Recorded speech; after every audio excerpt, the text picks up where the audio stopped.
You were not dropped into an avoidant person's life by chance. It did not happen randomly. It did not happen because you imagined chemistry that was never there. It happened at a very exact emotional moment, the kind of moment a person cannot explain even to themselves. You came into their world when distance was no longer protecting them the way it used to. You showed up when their old pattern was starting to crack. And that is why the connection felt so strong, so strange, so hard to name. Listen carefully, because this part matters. You were not sent there to rescue them, fix them, or beg them to choose you. You were there to expose something they had been hiding from for years. You brought closeness without force, warmth without pressure, safety without a trap. And to someone who learned to survive by shutting down, that kind of love does not feel simple. It feels dangerous. It feels powerful. It feels like standing at the edge of something real with no armor left. So if you have been asking yourself why this bond felt deeper than it should have, why it touched you in places you did not expect, stay with me,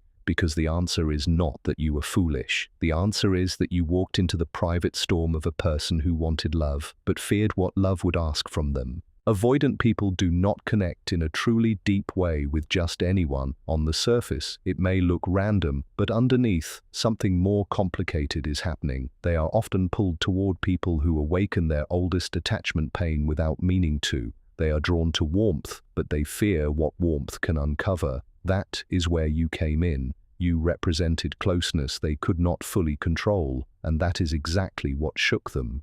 You brought softness into a life built on emotional distance. You offered calm where they were used to managing life through withdrawal. You gave emotional steadiness where they had survived by staying a few steps back. And because of that, they felt something with you that would not stay inside neat boxes. They could not file it away. They could not reduce it to a casual connection. That is why it felt intense. That is why it felt confusing. That is why it felt unstable. In the beginning, you probably did not chase them. You did not flood them with demands. You did not force closeness before trust existed. You felt safe enough for them to move toward, yet meaningful enough to wake up fear. And that combination is powerful. It forces the avoidant person into an inner battle they usually spend years trying to avoid. They want connection, they fear dependence, they long for love, they distrust consistency, they crave closeness, then panic when it starts to feel real. And your presence brought that contradiction out into the open where they could no longer pretend it was not there. Many avoidant people build their identity around being self-contained. They tell themselves they do not need much. They say they are fine on their own. They learn to rely on no one because depending on someone once felt unsafe, painful, disappointing, or humiliating. So they start calling disconnection strength. They call emotional distance peace. They call silence control. But then someone like you enters their life and quietly, without trying to, you challenge the whole story. They feel seen without feeling swallowed. They feel wanted without being cornered. They feel known in ways they did not expect. And that experience can shake the foundation of the self-image they spent years protecting. This is where things get deeper, so do not miss it. What you triggered was not just attraction, it was attachment activation. That is the moment buried emotional needs rise to the surface, despite all the defenses built to keep them down. Those needs were always there. They were just covered up, hidden, locked away behind independence, busyness, logic, humor, or emotional fog. You did not create their fear. You revealed it. You did not invent the wound. You touched the place where it had been waiting all along. And often the exact reason they pulled back is the clearest sign that you mattered. Their distancing was not proof that nothing was real. In many cases, it was proof that something became too real for the emotional system they had been using to survive. When intimacy begins to threaten an avoidant person's emotional armor, distance becomes their emergency exit. That is hard to accept when you are on the receiving end of it. It can feel cold, it can feel cruel, it can feel like rejection wearing a polite face. But often, what looks like indifference is really regulation. What looks like not caring is sometimes an attempt to get control back over emotions that feel too big, too fast, too exposing. Withdrawal is how they calm the alarm inside themselves. Silence is how they reduce emotional pressure. Space is how they rebuild the illusion that they are untouched. Your closeness interrupted that system. You showed them what genuine connection can actually feel like. Not drama, not chasing, not emotional chaos mistaken for passion, not confusion sold as chemistry, something calmer, something cleaner, something emotionally available. And ironically, that kind of connection can feel more threatening to an avoidant person than obvious dysfunction. Chaos is familiar, uncertainty is familiar, emotional hunger is familiar, but peace can feel suspicious. Consistency can feel like a hidden trap. Reliability can feel like the first step toward losing control. So when you brought something steady, their nervous system may have read it as danger, not because you lacked value, but because you brought more emotional truth than they had the strength to hold. That is why they moved away, not because you were not enough, because the connection asked more of them than their current emotional capacity could give. You were placed in their life to force awareness of needs they had buried, awareness of grief they never let themselves feel, awareness of the habits they had repeated for so long that they stopped questioning them, awareness of the way they disconnect in order to survive. Many avoidant people are mentally sharp about emotions. They can talk about feelings, analyze patterns, explain behavior. They may sound emotionally mature, but there is a huge difference between understanding feelings and fully feeling them. You reached past their thinking mind and touched their nervous system. That is why logic stopped working. That is why their explanations became weak, mixed, or incomplete. That is why their behavior seemed so contradictory. Affection started to feel like vulnerability. Care started to feel like pressure. Love started to feel like the risk of future pain. So distance became the answer they knew best. And this is where many people misunderstand the story. They assume the avoidant person leaves because the connection was shallow. Sometimes the opposite is true. Sometimes they leave because the bond brought them face to face with emotions they could not organize, control, or hide from anymore. You became a mirror, not of your worth, but of who they were afraid they might have to become in order to stay. More open, more accountable, more present, more honest, more human. And that reflection can feel unbearable to someone who has spent years protecting themselves from emotional exposure. Avoidant people often end relationships before the relationship gets the chance to fully test them. Leaving first feels safer than being left. Pulling away feels safer than surrendering. Going quiet feels safer than speaking difficult truth. That instinct is not random. It is a defense shaped over time. Control becomes the comfort zone.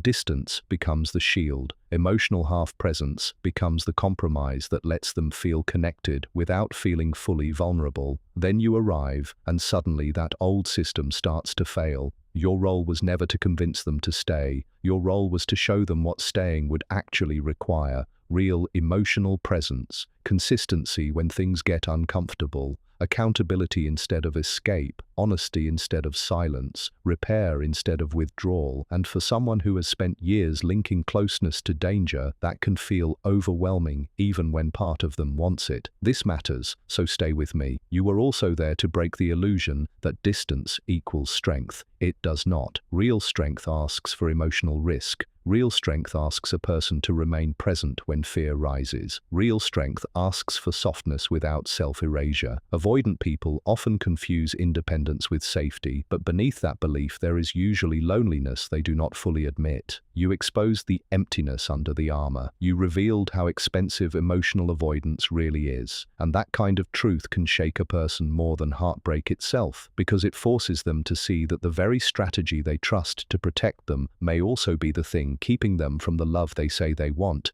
Avoidant people do not usually fear love in a simple way. They fear what love might demand from them. They fear being needed. They fear being depended on. They fear losing their sense of self inside emotional closeness. They fear that commitment will slowly become a cage. They fear that intimacy will come with pressure, guilt, duty, disappointment, or eventual abandonment. So when someone calm, open, and sincere enters their life, the fear is not always about the person. Often, it is about what the connection awakens inside them. Your calm did not automatically soothe them. In some ways, it activated them, because calm asks for surrender. Surrender asks for trust. And trust, for many avoidant people, was once tied to pain. This is why they can seem more comfortable with emotional distance than with real safety. Safety requires receiving. Safety requires softening. Safety requires staying present long enough to let the body learn that closeness does not always end in harm. That is a big ask for someone whose inner world was built around self-protection. So if they stepped back, hid, or became inconsistent, it does not always mean you were too much in some dramatic sense. More often, it means they had limited emotional bandwidth for something this real. Their nervous system reached its ceiling. Their withdrawal was an act of self-protection, even if it felt like personal rejection to you. That does not erase the pain they caused, but it can explain the pattern. An explanation matters because understanding what happened helps you stop blaming yourself for a wound that began long before you arrived. What many people never see is that avoidant people often carry silent regret.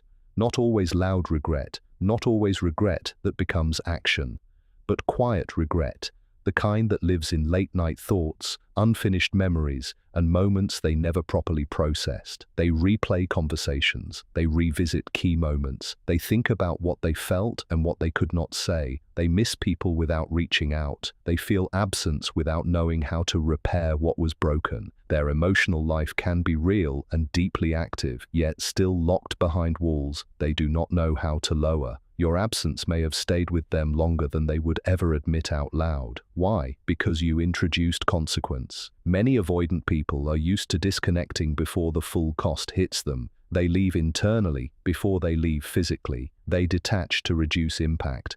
But with you, the loss felt heavier. The silence had weight. The emptiness had shape. The missing connection was not easy to ignore. That is why you still cross their mind. Not always because they are ready to return. Not always because they are prepared to change, but because you became an unresolved chapter, a version of life they touched and then retreated from, a version of themselves they glimpsed and then avoided becoming, a choice that asked for courage they did not yet have. And when that happens, the memory lingers, not as a simple romantic fantasy, but as emotional unfinished business. Something in them knows the connection meant more than they could handle, and even if they never say it, some part of them knows you changed the map inside them. Sometimes the deepest pain in these connections is not that the person was wrong for you, it is that the timing exposed a truth neither of you could escape. Avoidant people often meet someone meaningful before they are ready to live differently. They meet the right depth at the wrong stage of healing. They encounter real closeness while still operating with old fear. They feel genuine care while still using emotional distance as their main survival tool, and that creates a heartbreaking split inside them. Part of them wants the bond. Another part wants to run before the bond asks too much. This is where confusion grows. This is where mixed signals grow. This is where silence grows. They may like you deeply and still shut down. They may feel safe with you in one moment and trapped in the next. They may move toward you and then suddenly go cold. Not because their feelings vanished, but because readiness was missing. And readiness changes everything. A person can care and still be unavailable. A person can feel something rare and still choose avoidance over growth. That is painful, but it is true. And if you are still carrying questions, hear this clearly.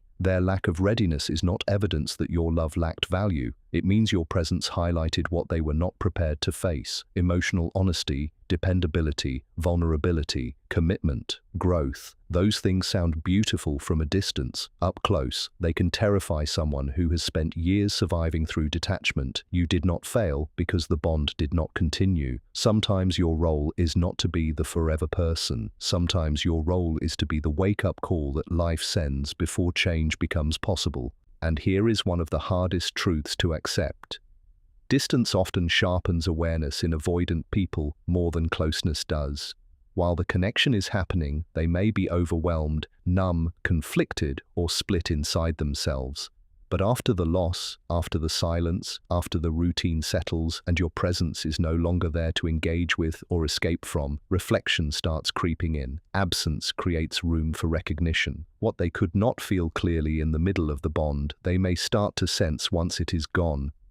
Your leaving may teach more than your staying ever could. That is not because pain is noble. It is because loss removes distraction. It forces a person to sit with what they avoided. The empty space speaks. The old defenses stop looking as strong. The cost becomes clearer. This is why some people only understand the value of a connection after they no longer have access to it. It is not fair. It is not romantic. It is simply how avoidance sometimes works. That does not mean you were meant to wait around, hoping reflection turns into action.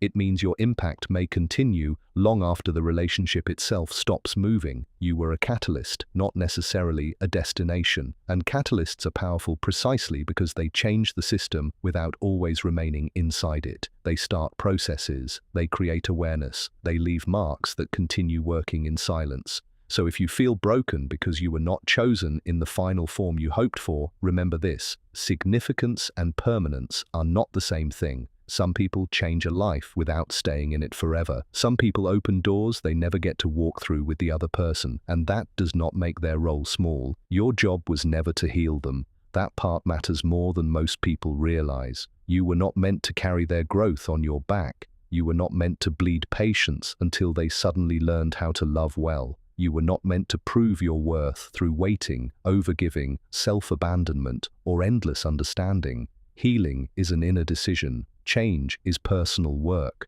Self-confrontation cannot be outsourced to the person who got hurt. What your presence did was activate that confrontation. You held up a living example of what closeness could feel like, and that alone was enough to disturb the system they lived inside. Whether they accept that challenge is beyond your control. Whether they grow from it is beyond your control. Whether they repeat the same pattern with someone else before they finally face themselves is also beyond your control. And this is where your own power returns. The moment you stop making their capacity the measure of your value, the story changes. The moment you stop reading their withdrawal as a verdict on your worth, the grip begins to loosen. The moment you understand that their fear was speaking louder than their feelings, you begin to see the connection more clearly. Not as proof that you were too much, but as proof that you touched something they could not comfortably manage. That truth may not erase grief overnight, but it protects you from building a false identity around rejection. Because the reality is this: some people lose good love, not because the love was weak, but because their defenses were stronger than their readiness to receive it. Avoidant growth is usually slow, private, messy, painful. It rarely happens in a clean, dramatic moment. More often, it happens after loss, after repetition, after consequences become too obvious to ignore. A person can spend years outrunning intimacy and still end up face to face with the same lesson in different forms, different faces, same fear, different story, same shutdown, different relationship, same retreat, until one day the pattern becomes impossible to deny. For some avoidant people, your absence becomes part of that waking up process. Not because you were the only person who mattered, but because something about your presence reached them in a way they could not dismiss. You taught them what connection costs. It costs honesty. It costs discomfort. It costs facing old pain instead of managing around it. It costs admitting fear. It costs staying present when every instinct says run. And above all, it costs courage. This is why courage can feel more frightening to them than pain. Pain is familiar. Pain fits the old system. Pain confirms what they already believe about closeness being risky. But courage asks for change. Courage asks them to stop hiding behind independence. Courage asks them to let love be real without turning it into a threat. And because you represented that possibility, resistance rose up. Not because you were wrong for them in every way, but because change itself was the thing they were resisting. There is a big difference. One says, "You are not enough." The other says, "You brought me to a door I was afraid to walk through." If you understand that difference, the entire story starts to look different. This is also why you must be careful not to romanticize their pain at the cost of your own. Understanding an avoidant person is not the same as excusing every wound they leave behind. Their fear may explain the distance, but it does not make silence harmless. Their confusion may explain inconsistency, but it does not make mixed signals kind. Their shutdown may come from old survival patterns, but it still affects real people in real ways. You are allowed to understand their inner world and still admit what it did to yours. You are allowed to hold compassion without abandoning truth. You are allowed to say, "I see why you struggled," and also say, "The impact on me was real." That balance is important, because one trap in these connections is turning the avoidant person into a mystery you keep solving while your own needs go unanswered.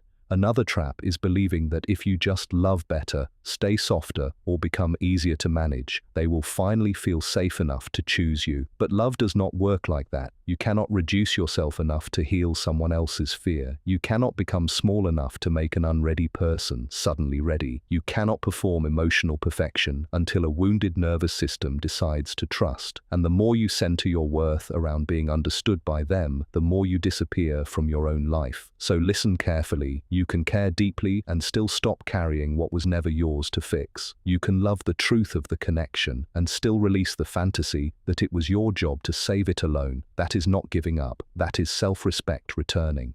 The truth most people miss is that not every important connection is meant to last in the ordinary sense.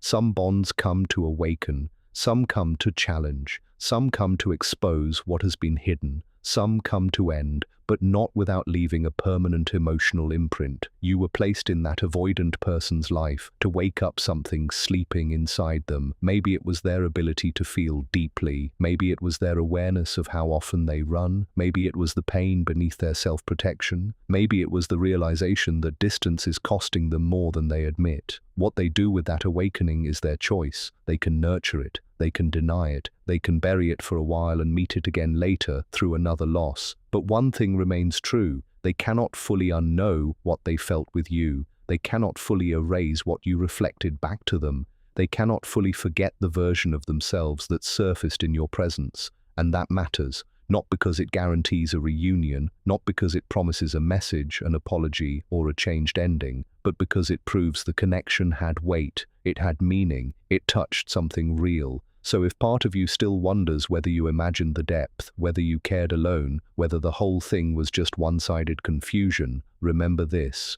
people do not shut down that hard over what means nothing to them. Sometimes the retreat is not the absence of feeling. Sometimes it is the collapse of a person's ability to stay open in the face of feeling.